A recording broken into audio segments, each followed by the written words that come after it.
Little Red Riding Hood. To Amy Spaulding.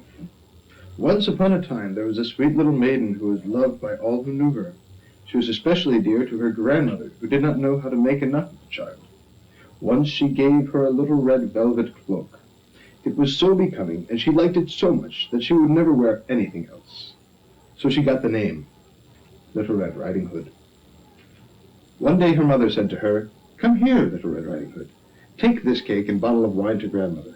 She is weak and ill, and they will do her good. Go quickly before it gets too hot.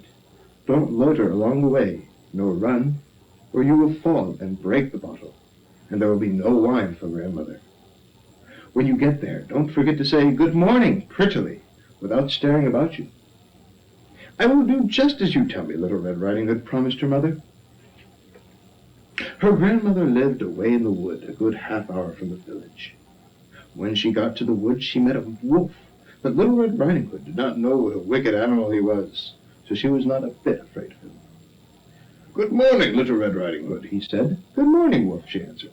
"Whither away so early, Little Red Riding Hood?" "To grandmother's." "What have you got in your basket?" "Cake and wine. We baked yesterday, so I am taking a cake to her.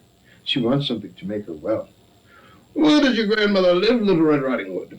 "A good quarter of an hour farther into the wood. Her house stands near 3 big oak trees near a hedge of nut trees, which you must know," says Little Red Riding Hood.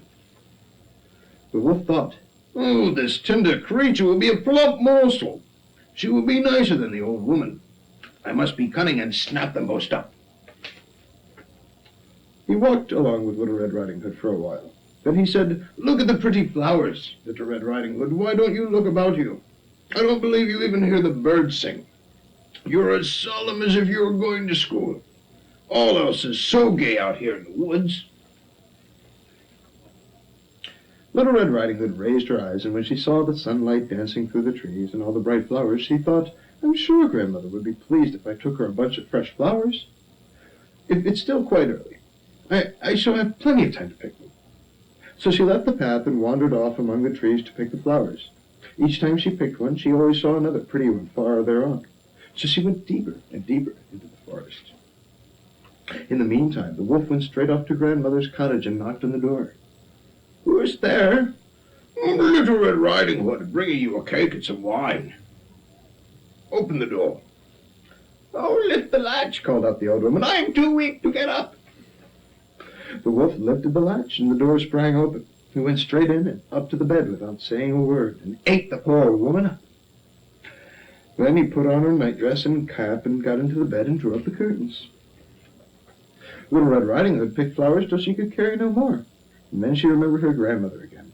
She was astonished when she got to the house to find the door open, and when she entered the room, everything seemed strange.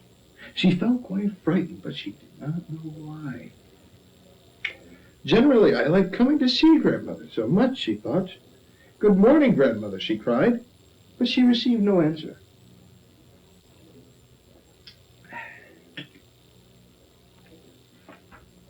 Then she went up to the bed and drew the curtains back. There lay her grandmother, but she had drawn the cap over her face and looked very odd. "Oh, grandmother, what big ears you have," she said.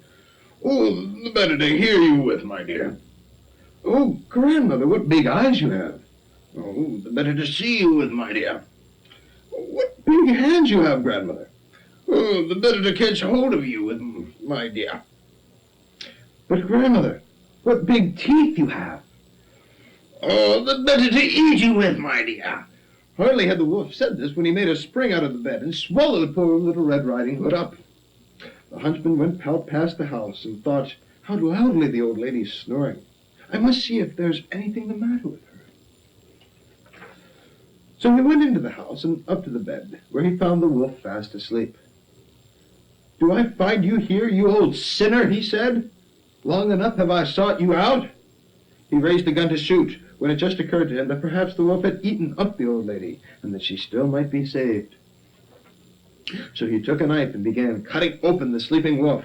At first he saw the little red cloak, and after a few more slashes, the little girl sprang out and cried, "Oh, how frightened I was! It was so dark inside the wolf." Next, the old grandmother came alive, but barely able to breathe. Little Red Riding Hood brought some big stones, with which they filled the wolf. He awoke and tried to spring up, but the stones dragged him back, and he fell down dead. They were all quite happy now. The huntsman skinned the wolf and took the skin home. The grandmother ate the cake and drank the wine which Little Red Riding Hood had brought, and soon she felt quite strong.